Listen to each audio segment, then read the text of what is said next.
Uma outra questão importante é que se os empregados com carteira assinada estão preocupados com essa quarentena, a situação dos autônomos fica ainda mais exposta nesse tempo em que existem poucas pessoas nas ruas.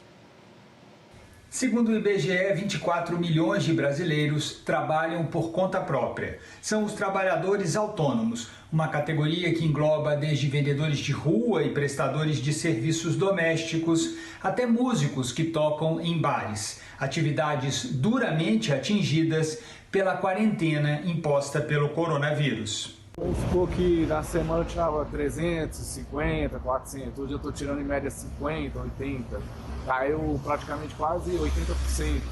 Sou diarista, autônoma, depois do coronavírus ficou muito difícil para mim, perdi todas as minhas diárias e agora estou aqui isolada, em casa, sem fazer nada. Fiz investimento para Páscoa e até então nenhuma encomenda e piorou bastante, porque desde então não tive mais nenhum pedido, nenhuma mais encomenda. Tenho que estar em quarentena, né? Eu, minhas filhas e minha esposa, e não podemos estar trabalhando. Então, nós necessitamos realmente de alguma ajuda, de algum apoio. Os dados do IBGE apontam que mais da metade da força de trabalho do Brasil é empregada em pequenas empresas, negócios com apenas 1 a 5 empregados, um setor onde a crise do coronavírus também chegou. No caso desse food truck, a opção está sendo investir no delivery.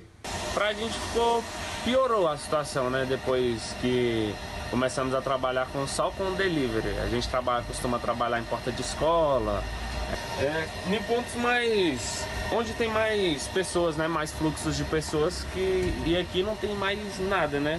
Parou tudo, a cidade está parada, aí tem que ser trabalhar nisso. As vendas caíram, tudo caiu, e é isso. Já esse adestrador de cães de Brasília diz estar bastante apreensivo com a situação. Fui pego de surpresa, os pessoal me ligando, mandando mensagem, pedindo para mim não ir. Já tive uma perca já de 80% de serviço. Tenho filho, tenho esposa, tenho a casa para me cuidar. E está sendo muito preocupante para mim. Tem noite que eu não estou nem dormindo direito à noite. Aí, se não tiver uma solução, vai ter muita pessoa que vai passar necessidade, fome. Vai ficar endividado, não vai ter como pagar a dívida nunca. Vai ficar muito difícil mesmo, eu estou muito preocupado. Bora. Vamos mandar. Vamos.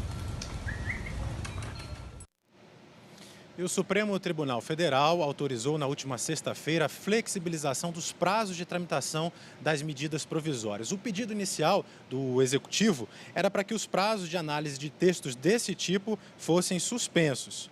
A ideia, no caso aí, seria dar agilidade da análise das MPs, enquanto o país enfrenta aí o novo coronavírus. A autorização foi uma resposta do ministro Alexandre de Moraes a pedidos feitos pelas mesas da Câmara e do Senado para flexibilizar as regras de tramitação de MPs no Congresso durante o período de calamidade pública.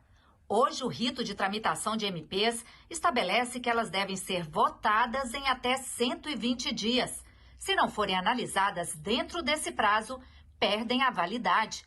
Pelo rito, a MP tem que ser analisada por uma comissão mista e só depois submetida aos plenários da Câmara e depois do Senado. Com essa decisão do STF, durante esse período de crise provocada pelo coronavírus, as MPs editadas pelo governo não precisarão passar pela comissão mista. O relator da medida poderá apresentar o parecer dele diretamente em plenário, o que tornará o processo bem mais rápido. Emendas e requerimentos de destaque também poderão ser apresentados durante a deliberação em plenário.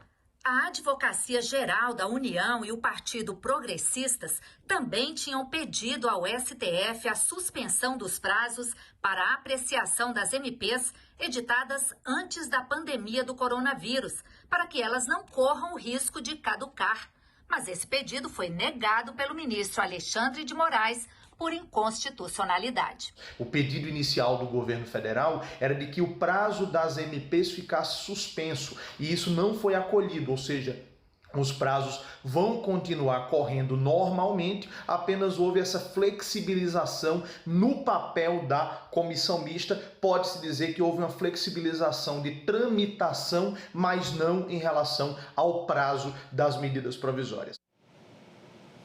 E hoje tramitam aqui no Congresso 28 medidas provisórias, 24 em comissões mistas, 4 na Câmara e nenhuma aqui no Senado. Pelo menos 5 MPs perdem a validade nos próximos dias se não forem aprovadas. Perdem a validade neste mês de abril. Dentre elas, a medida provisória do contrato verde e amarelo, que tem medidas para estimular a criação de empregos para os jovens entre 18 e 29 anos. Cuidar da saúde ou cuidar da economia? Uma equação difícil em tempos de coronavírus que o governo e a sociedade passam a pensar a partir deste momento. Esse é o tema do comentário de hoje do repórter, jornalista e médico Paulo Acrisio. A pandemia do coronavírus é uma doença nova que os médicos ainda estudam e aprendem a enfrentar. Mas o fato é que não há como desprezar a ciência e o conhecimento. Depois de anunciar a retomada da economia americana a pleno vapor, Donald Trump teve que se render às evidências apontadas pelos especialistas em saúde pública e decretou a quarentena nos Estados Unidos até o dia 30 do próximo mês. Mas e aqui no Brasil? Um grupo de especialistas italianos acaba de publicar um artigo importante. Eles apontam que numa pandemia o foco muda do indivíduo para a comunidade. E as escolhas não são fáceis. Salvar o máximo de vidas ou o máximo de anos de vida com prioridade aos que vão viver mais? Tratar as pessoas igualmente, atendendo os primeiros que aparecerem, ou através de um sorteio? Atender primeiro os que estão em pior situação ou os mais jovens, com maior expectativa de vida? Na Itália, a sobrecarga do sistema de saúde ocorreu pela demora em adotar a quarentena. É justamente o que devemos evitar aqui. A questão é tomar providências para que a contaminação ocorra o mais lentamente possível. Isso é o que diz a ciência. E está pronto para votação um projeto que institui decisões coordenadas das autoridades para o combate ao novo coronavírus. O objetivo da proposta é unificar as ações da União, dos estados, do Distrito Federal e dos municípios em situações de emergência de saúde pública, como a pandemia do coronavírus. Com isso, busca-se evitar o desperdício de tempo e dinheiro em ações que muitas vezes são contraditórias entre si. Eu estou muito preocupado com a questão da falta de sintonia entre os entes da Federação Brasileira, os governos federal, estaduais e municipais. O que é a decisão coordenada? É exatamente uma grande mesa de negociação no qual os participantes concordam com uma determinada ação, determinada medida e fazem uma ata.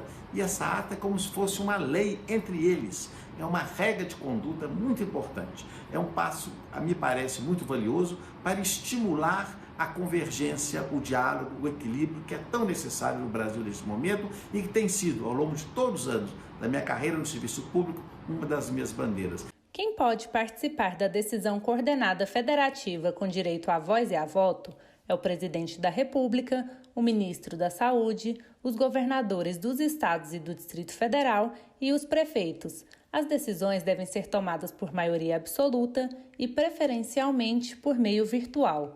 Elas também devem ser públicas e transparentes. São 13 horas e 45 minutos em Brasília. Nós ficamos por aqui. Você pode rever as reportagens desta edição na nossa página na internet. Acesse senado.leg.br/TV. Muito obrigado pela sua companhia e uma boa tarde para você.